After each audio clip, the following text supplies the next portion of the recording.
Hey there, I'm Matt Tommy, and over the last 10 years, I've helped thousands of Christian artists all over the world start thriving spiritually, artistically, and in the marketplace, while at the same time building my own super successful art business. If you're ready to bust through the roadblocks that have held you back for years, create the work you love, and really live the life you know God created you to live in His kingdom, then you're in the right place, my friend. Now with over 500,000 downloads, you're listening to the Thriving Christian Artist Podcast. Well, hey there, my friend. I'm so glad that you're with me on the podcast today.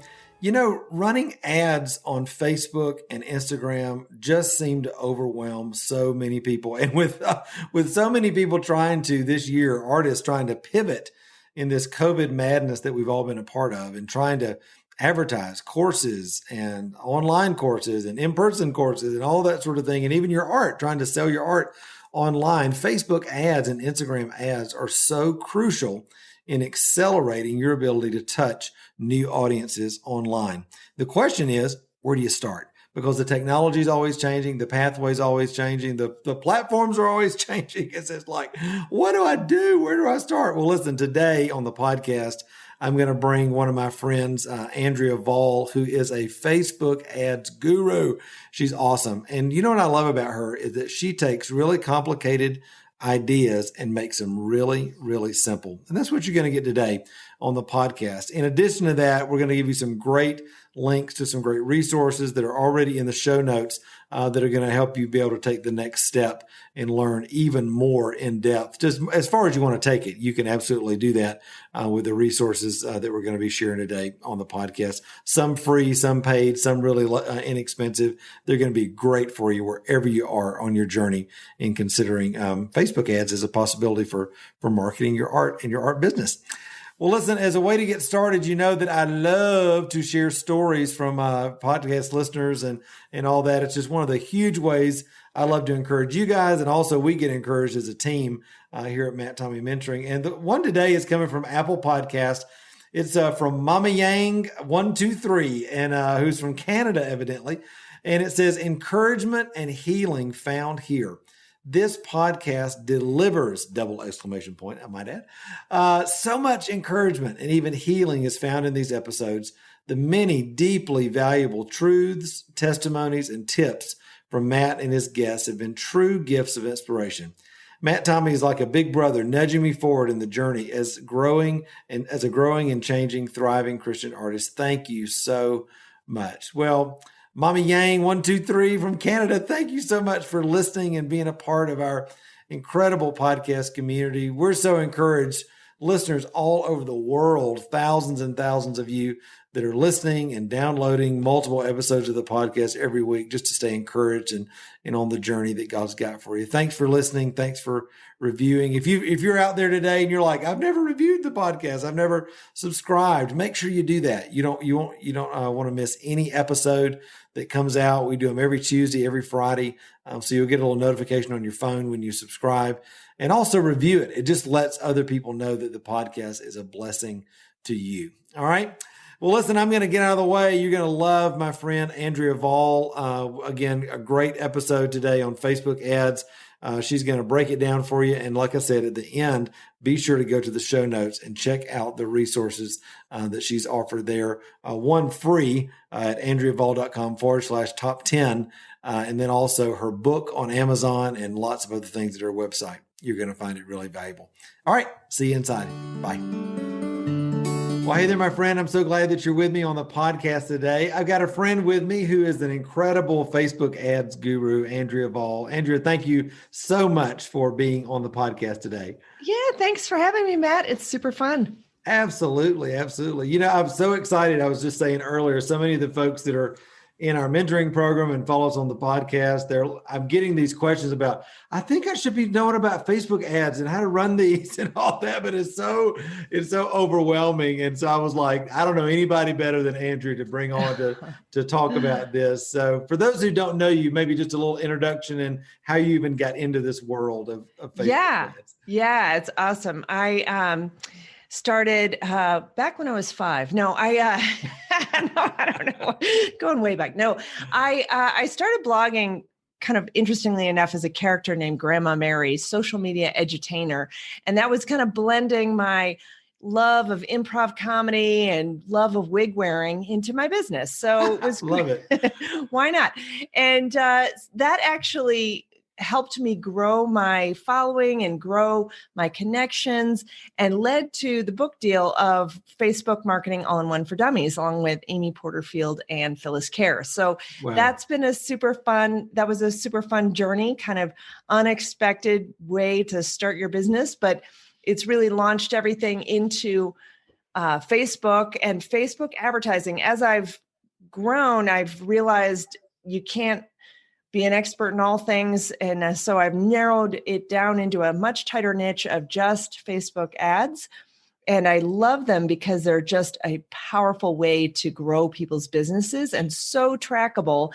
And really, I just think they're fun, which is, I know, weird to a lot of people, but somebody's got to love them, right? I know. Well, you know, it's so funny as I look back at my own business, as we're getting to know each other, you know, over the last year or so. My business for many years has been being an artist. And then I started writing books, and we had conferences for artists and that sort of thing. And I wanted to take that online. And so many of our artists now in the mentoring program and all over the world are making this pivot this year into wanting to take things online with their courses or whatever like that. And I remember for me, I had, you know, this world is out there of like, I can touch a lot of people, but I didn't know how to do it. And I used an agency, you know, we've always used an agency. A lot of people run them themselves, that sort of thing. But I have to say, beyond just the hard work and grit of doing the things that you have to do every day to run a business, Facebook ads has been probably the game changer for us in enabling me to get our message out and that sort of thing. And that's why I'm so excited to have you talk to everybody today, because it really is an accelerator, I think, beyond what so many people can even recognize. I mean, would you agree with that? Oh, absolutely. It's huge. And I love seeing the way people can really scale things up and up and up. And I've had clients that have started with just small budgets and kind of really getting those leads in, get that list growth in, building the business, tweaking things, changing things, getting better, improving. And now they're spending, you know, thousands and thousands of dollars on Facebook ads because they get that return. And it's just wonderful to see that. And you can start from nothing and grow to a really thriving business. Yeah, absolutely. So for those folks who are like, okay, I'm willing to listen to this, it freaks me out a little bit, a little techie, but let's start at the beginning. Why would somebody even consider Facebook ads, and maybe just a little bit of how that even works? Because it's kind of like the Wizard of Oz behind the curtain for a lot of people. Right. And a lot of people have tried a few things on Facebook ads that haven't worked, and then they decide that all of Facebook ads don't work. And the problem is people aren't really being very strategic about the types of ads they set up. They may not be using the Facebook pixel, which is really key in all of this, and they may not be testing enough. So what Facebook does well is they know their users, and you can get highly targeted in your ads to reach your perfect customer and optimize your ad around the goal that you want to have, such as purchases or leads or things like that. And if you're not setting a few key things up right along the way, you might not get good results. So it's a powerful vehicle, but you do have to learn how to drive it. Yeah, absolutely. I know one of the things that and I don't want to get too much in the weeds for people, but one of the things we learned over the years that as we look to create those audiences and that sort of thing, we could actually use our current clients, the people who have been buying from us all these years, and Facebook could magically go out and do its magic and find other people just like them. I mean, that's amazing to people. It's a powerful tactic. And so it's called LookAlike Audiences. And you start with different types of seed audiences, and it could be the email list of buyers you have. It could be your whole email list of all your subscribers. It could be people who have spent a certain percentage of time on your website. So if you have people who are hanging out on your website, you can tell Facebook to go out and find people who are going to like your website, so it's really powerful. And it's it's lookalike audiences, and you just need to test them. And that's the other thing too, is just sometimes you might think an audience might work well, but it doesn't. But I think one of the best value audiences is the lookalike of your current customers. Yeah. Because they know, like, and trust you, and they're already buying from you, right? I mean, right. Right. I think the thing to me that's been interesting, again, as I'm kind of learning more and more about this over the years, is that, and help me if I'm saying this right, but that pixel kind of matures over time, right? Yeah, I mean, it gets more and more. The AI, I guess, gets more and more information about your client. Exactly. And one of the, if your listeners do not have the Facebook pixel on their website right now, that is the key takeaway from this whole thing, is go and get that Facebook pixel installed on your website. Facebook has actually made it a little bit easier with some of the partner integrations they have. You can easily use something like a WordPress plugin, or if you're using other types of sites, they have step-by-step instructions in the ads manager area with the Facebook pixel. So that's number one. But yeah, it does learn more and more what people are doing. It learns the type of people who are opting in, the type of people who are purchasing. And so it kind of gets seasoned, as they say, to get better and better. Yeah, that's so cool. Now, one of the things, if people have, maybe we have some folks out there, I'm sure we do, that put their toe in the water of Facebook ads. And one of the things a lot of people ask me about is boosting a post. Should I do it? Should I not? Are there do's and don'ts? So talk about that, because that's kind of maybe an entree for a lot of people into this whole idea of paying for advertising on Facebook. Right. And, I definitely don't recommend boosting posts that much. That should only be about 10% of your budget and strategy. When I boost a post, I am actually only boosting that to my warm audience, which are people who have been to my website, who are already on my email list, who have watched my videos on Facebook, who have engaged with my page in the past. I'm only using that smaller audience because oftentimes the Facebook boost is optimized incorrectly. And there are a few things you can do to set it correctly, and you can make sure that you're trying to get the right objective that you have. Like if you're trying to send people to your website, you want to make sure that that's set up. Facebook has actually made that a little bit weirder right now. They kind of put in this new, let Facebook decide how to optimize your boosted post. I'm like, no, I want to decide. I'm in charge here, right? I know, because you pick wrong all the time. So, so yeah, I would suggest really using that boosted post to reconnect to your warm audience when you have something really critical you want to, promote. But most of the time, you should be using the Facebook Ads Manager to create a better optimized ad and to make sure you have all the settings correctly and to do some more testing back there. Right. One of the frustrations I hear from people all the time after that big change, I guess, a year and a half ago, where people started, all their organic traffic on their page just went through the floor and all this sort of thing. People are complaining so much out there, like, well, how do I get my posts out off of my page? It's like, well, they want you to advertise. Right. One of the things that I've done, and I'm just asking you this cold, so you may be saying, Matt, you're crazy. One of the things that we've always done to kind of test, I guess, things that work is that we look at our organic posts so that we see which ones are performing well. And if we see a pattern, we do more of that. And that kind of becomes the starting point, I guess, if we're going to start to run ads and that sort of thing. So how would somebody that's just starting out, they've got their brand new e-course, so they've got their brand new collection of art that they're trying to get out there. Where is that starting point if you've just had kind of an organic sort of situation on your Facebook page for the last year or two? Yeah, no, and that's a perfect thing to do, is to go and look at your insights in your Facebook page to kind of see what's actually working already. And, sometimes that's a factor of, like, what the reach is that day. So I always switch it to take a look at the percentage of people who have engaged with that particular post when I'm looking at those posts to see how well it's doing, because that kind of factors out the fact that every post is getting different reach. But I definitely do suggest, if you're looking for the biggest bang for your buck in organic posts and visibility, videos are definitely one of the higher plays there. But you always want to test. So try, I've had some just plain old text posts that are questions or like a musing or something like that. and then those do really well. So it can help to test and try different things, and then boost the things that are working.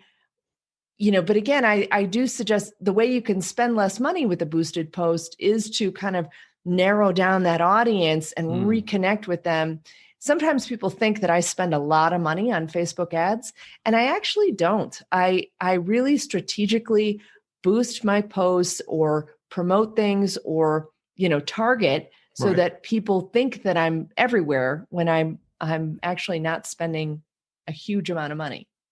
So when you're out there, doing what you do as far as trying to reach your audience and again, thinking about our audiences, are you always going after cold traffic? Are you always going after warm? Is there a percentage mix that you're trying to go after? Yeah. So when I'm launching my products, or having a big promotion, then I'm typically trying to reach cold traffic for the majority of that budget and get them to get in onto my email list. And then I can follow up with them in emails, and I'll do some retargeting ads to promote the actual product. But I'm starting with some sort of webinar or lead magnet or something like that to really boost up my email list for that promotion, and then kind of offer them that product or service. When I'm doing in between times, when I'm doing more just, reconnection type things, then I'm mostly doing retargeting ads during that in between times. And I hope everybody caught that, because it's so important. I think I get so many questions nowadays. Everybody's like, I've got an Instagram, I've got my Facebook page. Do I really need a website anymore? Matt, that's so last decade or whatever. And I'm like, of course you need a website. That's your net. That's where you're the hub. That's where you're sending everybody to get them on your email address, on your email list and that sort of thing. So that's, just to hear you say it, that's just having a great Facebook ads campaign or whatever. It's got to point people somewhere, right? Yeah. And then the other thing that you can do is you can then combine Google and YouTube ads and other kinds of things. And that, that can be like a more complicated, as you're scaling up. Sure. Now you're being seen. That's why people are like, oh, I saw your ad over on YouTube, and I saw you when I was like in my email, and I saw you, on when I was on this website on a, Google ad. So, and again, I'm not spending a ton of money on Google and YouTube ads as well. Like when I'm promoting a course, it's mostly all retargeting. And so that's the benefit, is that you're not putting all your eggs into Facebook or Instagram's basket, because you don't want to do that. Yeah, absolutely. Absolutely. So Andrea, you have such great resources on your website, your book, all this sort of thing. I'm thinking right now, we're shooting around words, boosting and retargeting and all this kind of things. And I'm sure people are like, I'm starting to gloss over a little bit. So if you had to choose for somebody that's brand new in this and they're like, okay, I'm interested, I'm up for this, the best place they can start. Obviously your book is a great walkthrough, but you've got some great resources on your website as well that can help folks. So tell us about that, where somebody can even start. Yeah. So I have a great resource free resource for people. It's my top 10 blog posts. And that goes over some of the highest traffic posts on my site that cover everything from Business Manager to the Facebook Pixel to even things like Facebook groups and optimizing your Facebook page and all kinds of good stuff there. And, the concept of split testing and audiences and targeting. So it's a great, it's pretty big, actually. It's like over 90 pages. So it's a pretty good resource. So yeah, they can get that at andreavahl.com/top 10. Awesome. And we'll be sure to put that in the show notes so that folks can get it. Obviously your book's on Amazon. Yep. And later on, as folks connect with you, they can find out about your course and all that sort of thing. So yeah. You are such an encouragement. I love people that take complicated things and make them simple, and you are one of those people. So, Andrea, thank you so much for being on the podcast today. Yeah, thank you, Matt. It's been fun. Hey, thanks so much for spending a few minutes with me today on the podcast. Listen, I hope it's been a huge encouragement to you on your journey as an artist. Hey, also, before you leave, make sure to hit the subscribe button so you don't miss any of the other episodes of the Thriving Christian Artist podcast. And also, be sure to connect with me on Facebook, Instagram, or at my website, which is matttommeymentoring.com. Until next time, remember, you were created to thrive. Bye-bye.